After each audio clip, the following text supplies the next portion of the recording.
Rent agreement notary वाला या registered rent agreement कौन सा बेहतर? किराए पर मकान देने से पहले जानिए। रजिस्टर्ड और नोटराइज्ड रेंट अग्रीमेंट।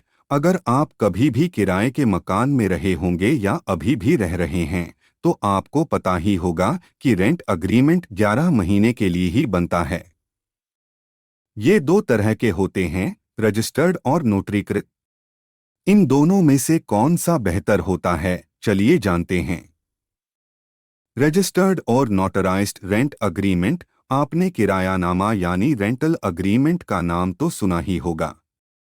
जब भी कोई व्यक्ति अपना मकान या किसी तरह की प्रॉपर्टी को रेंट किराए पर देता है, इसके बाद उसके और किराएदार के बीच हुई कानूनी कार्यवाही को ही रेंटल एग्रीमेंट यानी किरायानामा कहा जाता है। रेंट अग्रीमेंट में किराए से लेकर और भी कई तरह की जानकारियां लिखी रहती हैं। रेंट अग्रीमेंट हमेशा 11 महीने के लिए ही बनता है। रेंट अग्रीमेंट दो तरह के होते हैं, एक रजिस्टर्ड रेंट अग्रीमेंट, दूसरा नोटरीकृत।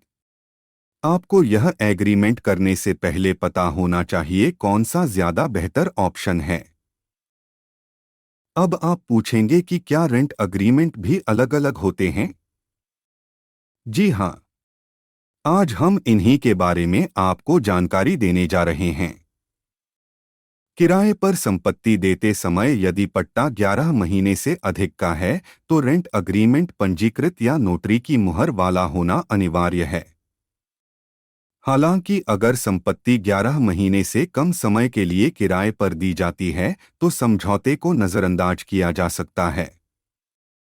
ऐसे दौर में जब किराएदारों को लेकर विवाद तेजी से बढ़ रहे हैं, इसलिए रेंट लीज अग्रीमेंट कराना जरूरी है। एक बार जब दोनों पार्टियां समझौते में लिखे नियमों और शर्तों पर सहमत हो जाते हैं तो बिना उनकी आपसी सहमति के बिना इसे बदला नहीं जा सकता।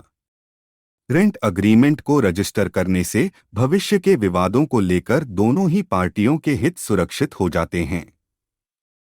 रजिस्टर्ड रेंट अग्रीमेंट या नोटरीकृत कौन सा है, बेहतर जानें। नोटरीकृत रेंट अग्रीमेंट। नोटरीकृत एग्रीमेंट एक सार्वजनिक नोटरी द्वारा हस्ताक्षरित एक स्टाम्प पेपर पर मुद्रित रेंट अग्रीमेंट है। भारत में सार्वजनिक नोटरी प्रमुख रूप से वकील और अधिवक्ता हैं। नोटरीकृत एग्रीमेंट के मामले में नोटरी दोनों पक्षों की पहचान और दस्तावेजों की पुष्टि करता है। दोनों पक्षों, मालिक के साथ साथ किराएदार को इस प्रक्रिया के लिए नोटरी के सामने पेश होना होगा। एक नोटरीकृत अग्रीमेंट रजिस्टर्ड अग्रीमेंट की तुलना में बहुत सरल है क्योंकि यह केवल वकील के कार्यालय में जाकर किया जा सकता है और इसके लिए किसी भी स्टाम्प शुल्क और पंजीकरण शुल्क का भुगतान करने की आवश्यकता नहीं होती है। वकील द्वारा नोटरी के लिए केवल एक शुल्क लिया जाता है जो आमतौर पर इलाके के अनुसार 200 रुपये से 500 रुपये तक होता है।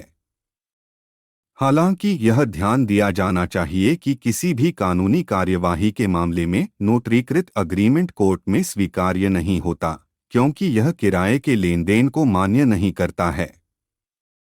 Registered rent agreement. Rental agreement मौखिक, लिखित या निहित हो सकता है।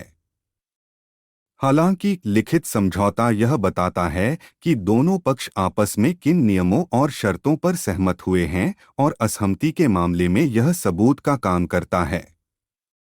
रजिस्टर्ड रेंट अग्रीमेंट एक स्टाम्प पेपर पर मुद्रित और क्षेत्र के उपपंजीयक के साथ पंजीकृत एक किराया समझौता है।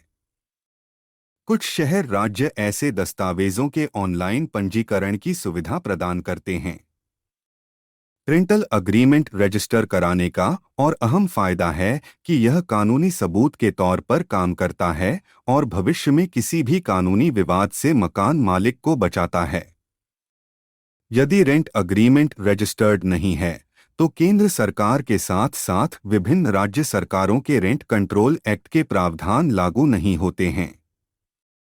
अगर 11 महीने से ज्यादा वक्त के लिए किराएदार को संपत्ति देनी है तो सारी प्रॉपर्टीज को रजिस्टर कराना होगा। 11 महीने से कम के एग्रीमेंट में रजिस्ट्रेशन की जरूरत नहीं है। 11 महीने से अधिक का है तो रेंट अग्रीमेंट पंजीकृत या नोटरीकृत होना अनिवार्य है।